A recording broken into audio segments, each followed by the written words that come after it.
Hey, welcome back to the second episode of Book of Hours. In the last episode, we got to found out the little Keeper's Lodge. We did a bit of a tutorial figuring out how aspect works, how your cards refresh, how to get new cards, and all that fun stuff. For this time, we're gonna look at some of the first books that we've got set here. So if we take a look at the first book here, called Traveling at Night, Volume 1, it's already been cataloged for us. See, in this case, this one that had this weird string on it, that's been bound together, it says Uncatalogued Book, Perennial. We have the tag Thing, Uncatalogued, Unreadable. If we were to consider the book, it says the soul's labors, some books are meant to be tasted, others to be swallowed, and some few to be chewed and digested by bacon. It does say that we require effort. You will always need a suitable soul card first. Unfortunately, I forgot like last week we completely exhausted our souls. So let's speed ahead to the next day. I'm gonna put our little journal on this bookshelf as well.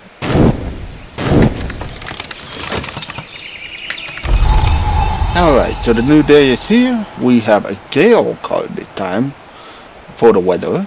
Trees bend, walls creak, and travelers bend low against the blast. So, let's take a look at this first book. Traveling at Night, Volume 1, says the annotated dream journals of Christopher Elope, sometimes called the only readable occultist, literate, entertaining, and bewildering. If we were to look at this, it tells us the tally price. Eventually, there will be a salesman that comes around every now and then. You could sell it for one tally. As the price of the invisible world would reckon it, it is paid in uncommon currency, like tokens called Sprintre. We have a mystery of knock. Greater challenge requires greater skill. And we have a aspect of the subject Edicts Liminal, the precepts of limitation and division, established by the enigmatic conclave of hours, sometimes called the Chancel. It is written in the nocturnal period. By the beginning of the 20th century, an unwise librarian's enthusiasm had brought the hush house to penury. Nocturnal branch, later the Suppression Bureau, stepped in to offer an arrangement. Hush House received funding, but submitted to its yearly inspection, and also surrendered a portion of the Isle to the branch's prison. And there's also an aspect of codex. Pages, cover, spine, knowledge, decently tucked away like organs. Weird way to describe a book, but okay. But what we can do, and what I have not done in my notes, that if you click this, and then go to whatever notes you have, if I were to search for Traveling at Night Volume 1, we could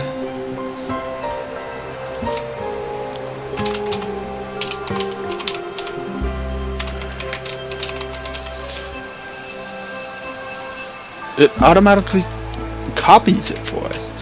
So we could include the notes in here.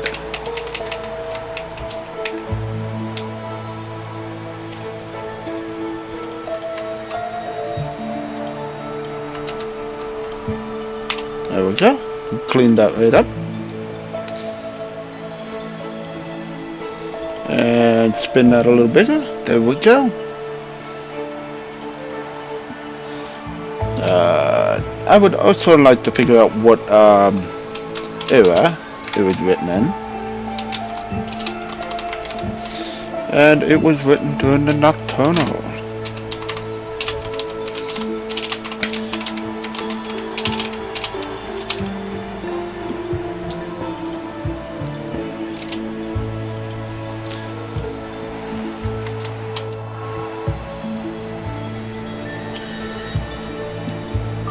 So, unfortunately, it requires knock aspects. we do not have any Nox aspect to figure out its mysteries, so we have to move to another book. We could do Traveling at Night Volume 2. Had the same description. So with that being said, I will put that in there as well. Okay. So unfortunately, I do not have the sky to figure out this book. None of my mysteries have it. I do have a weather that has 3 skies, but it's not enough. So let's go ahead and catalog a book. So we will catalog a baronial period book. This book was probably written around the time of the Hush House baronial period, roughly 1500 to 1700. If I examine it, I can learn more about the knowledge it might contain. And in brackets it says that books in this period are only rarely contaminated.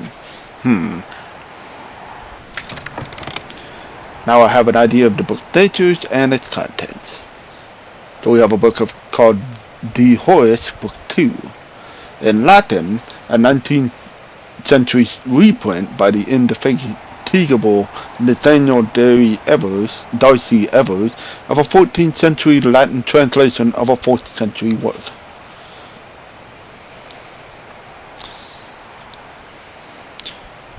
I don't think I'm going to show you my notes every time I'm copy pasting, but if we ever get to the point where I'm starting to figure out, say, the story, the lore behind it, then I might. Alright, so this has Mysteries of Edge 4. Do I have Edge? I do not. And unfortunately, I can't figure out the secrets within it. So, let's do another one. I will not be able to do health in there. Looking at these books. This is Nocturnal period, turn of the century. We'll let that spin. The guest bed of the lads said that it's stout, rustic, and snug. Use a matching soul card to move your belongings in and make this your bed or a place of a matching visitor's card to encourage them to stay a little longer. So, the health has heart, the bed has heart, so we'll put this in here and it'll allow me to camp. It'll make it my lodging for the time being. You can use this bed to rest soul cards and recover maladies. So we will do that. The book is done. We have a very powerful book requiring 10 moth. From history to eternity. In a contraband manual from the Inks of Revelation, the author explains a brief foreword that she is a high-ranking officer of an agency of the deities, and that, though she supports its mission, she has concerns about the long-term consequences of its work. It has a subject of the Inks of Revelation, the inks which the histories are revealed. So far, none of these books, and the De Horis book, has a subject of the disciplines of the hammer, to purify and combine selves and essences.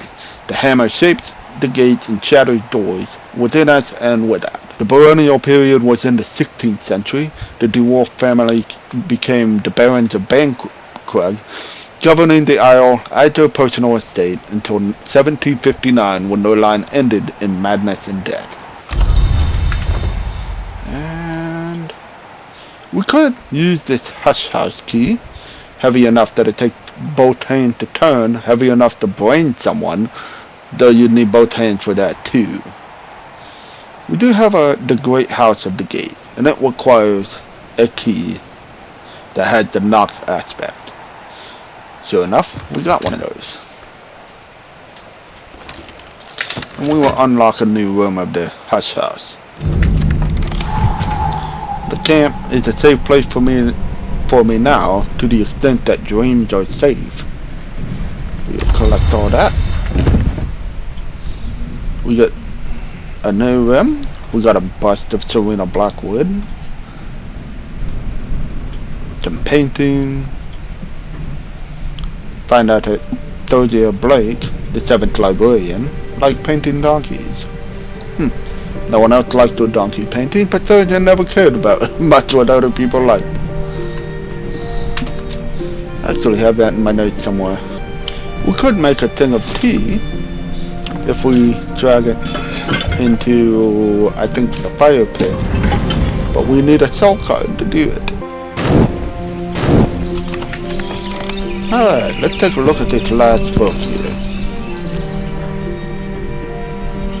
This book was probably written around the time of the Hush Hush's Curia period, roughly 1700 to 1800. If I examine it, I can learn more about the knowledge about what the book may contain. Let's do that.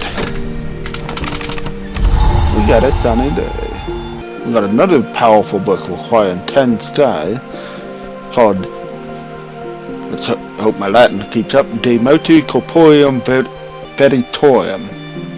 The author rejoices in the name of Abelard Hubris. The title might even be translated On the Forbidden Motions of Bodies, evidently a reference to Newton's De Motu Corporeum, published some 20 years previously. The Curia period was in the 18th century. A secret cabal of scholars established the Curia of the Isle to manage the Hush Hush, making it a haven of knowledge until 1896, when a disgraced librarian brought the house to Puneray. It had the subject of Oronoscopy. Considered a star, hath he star, its 7 names, observed that which names are never shared, by Thomas DeWolf. Unfortunately, there's not really a lot we can do here. I'll go ahead and make that tea. I'll put my health in it, put water to a boil. So, let's go see if we can unlock some new rooms in the house. To the room or above are blocked with debris, with plaster peeling from the walls. I'll need help from the villagers to clear and restore the place. We will need an assistant that has either a forge or a lantern. We do have 2 lanterns from the weather, so if I were to, I won't be able to do that without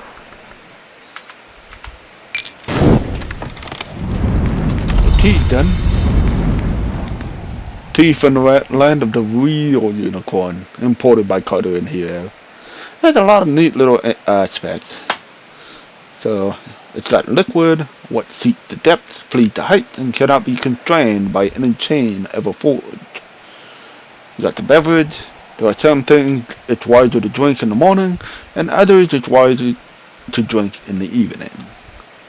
It has restorative, for rest and recovery, something that will help you recover from maladies if you use it in bed with sufficient suitable power aspect, especially, but not exclusively, if it has useful power aspect itself.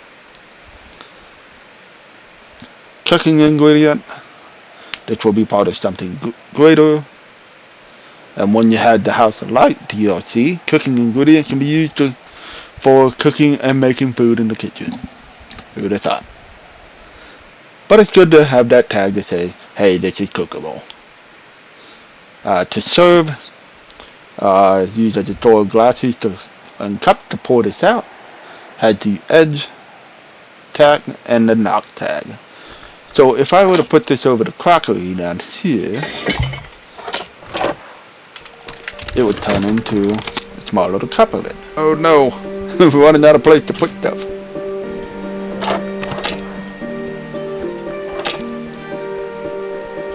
There we go, precariously on the edge of that table. Perfect. That's where tea needs to go.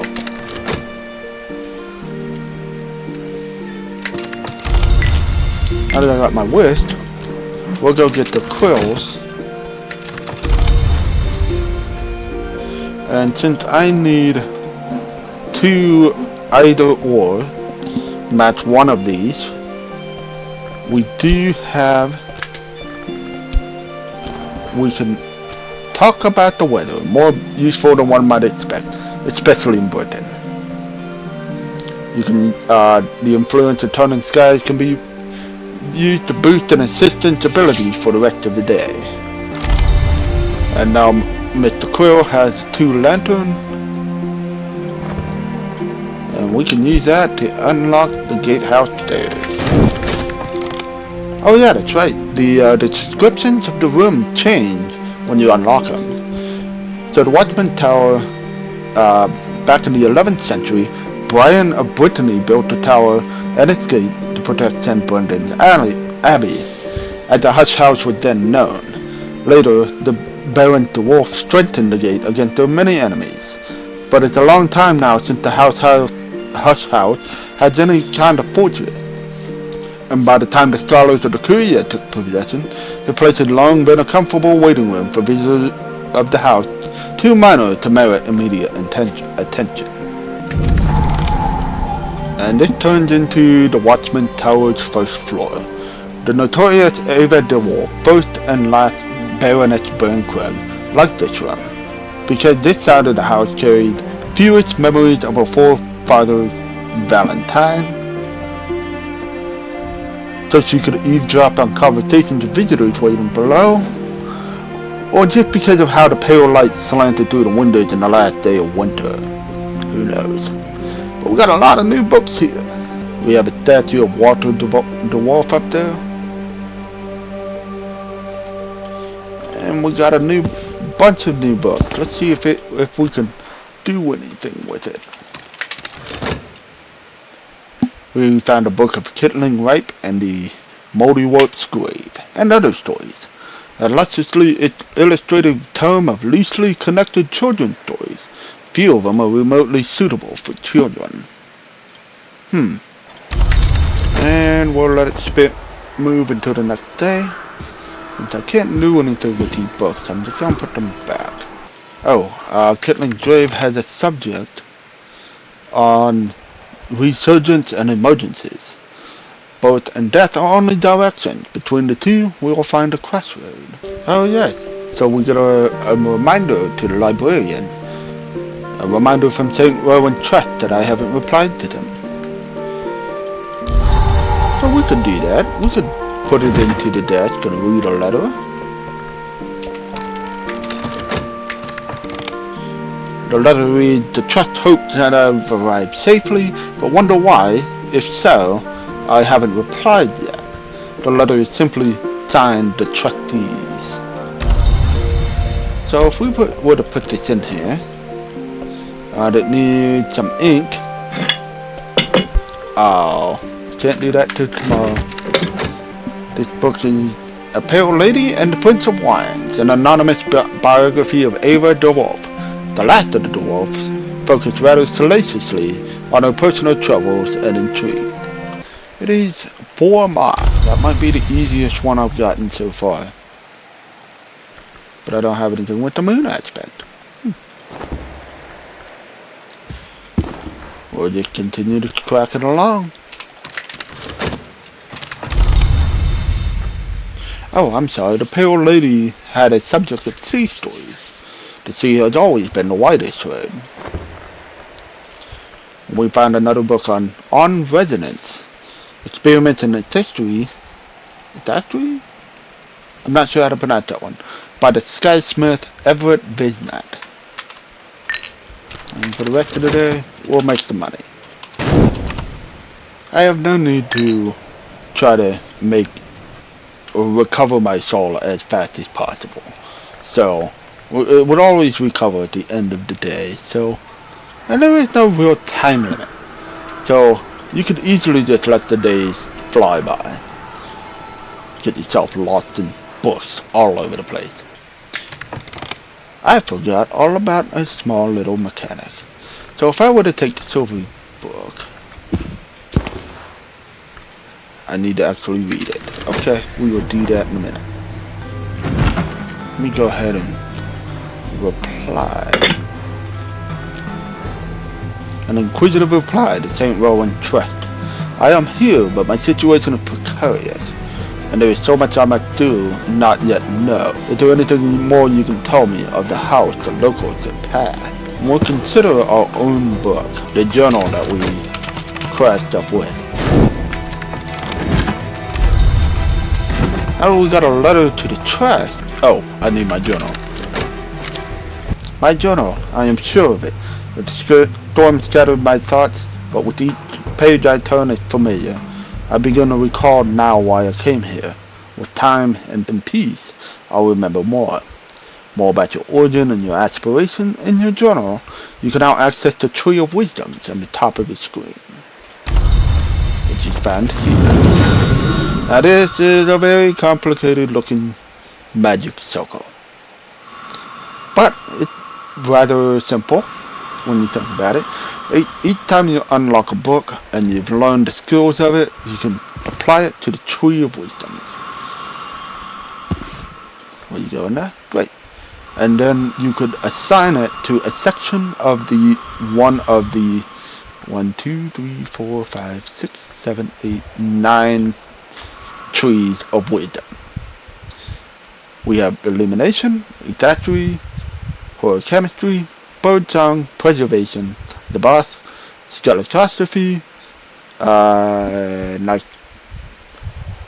nectromedy, I think it's how it's pronounced, hushery.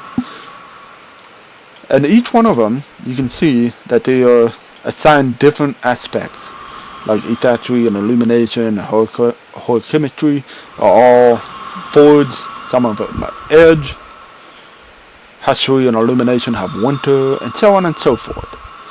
So you can expect that by reading books with those aspects, we'll have skills that will fit into that section of the tree.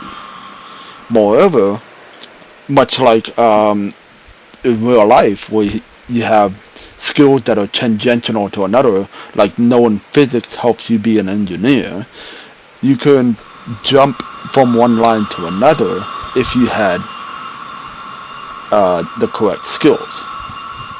So, for example, if we had the first dot of nectrotomy, we don't need a first level slot to jump into the second slot of a hushery. So this can save us a lot of reading books if we want to upgrade our soul. So if I were to assign this right now, we get a new card, and it's called Trift. We had a moon and a moth aspect. We have a new soul. And just like that, we've got a whole lot of new options wrapped up to us. Unlock more books, see what I get.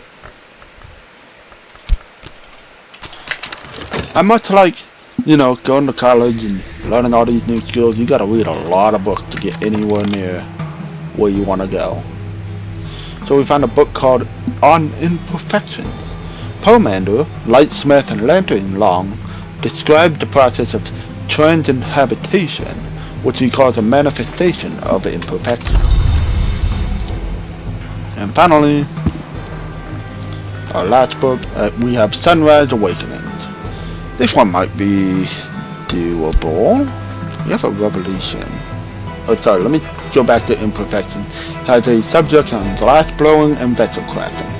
We are all vessels. Let us contain only what will grace us when the light shines through, by Thogia Blake. Wait a second. No. Yeah, we have a painting by Thogia Blake. Sunrise Awakening, an uncharacteristically poignant meditation by the edge-long Throg of Marionid, who later came to the Hush House under a variety of other names, often in the search of some sort of fight. Alright, so that'll be it for this episode.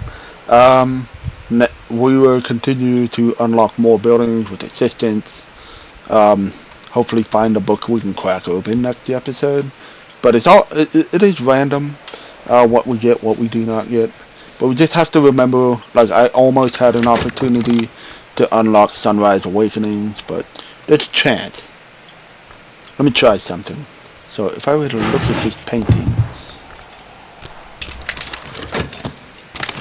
we get a memory of a sight.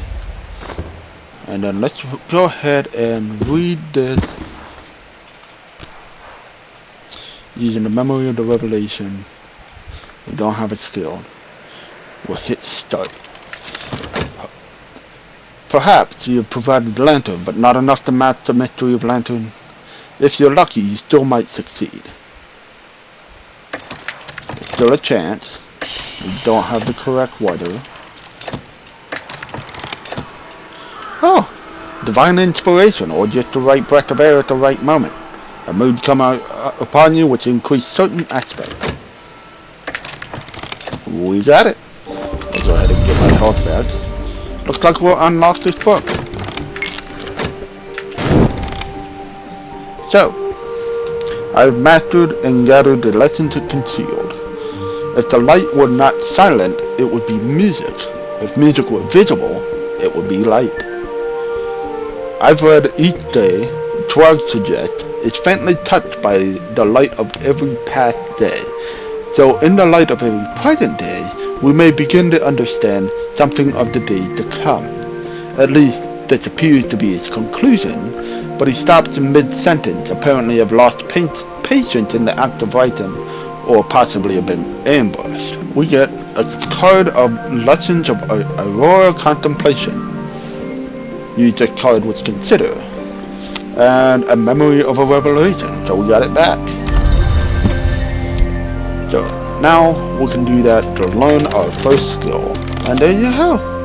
Aurora Contemplation, to know what will pass and what has passed. The practitioners of this discipline see endings and beginning, passages and transitions in the same mode as dawn and sunset. And it has the categories of illumination, which purifies the self and its surroundings. Eventually they often cease to see any difference between the two. And Nocturity. Traveling at night is neither faster nor safer. That's why we do it. The knowledge of the ways and the byways of the transmundane. And now is a good time to end this episode.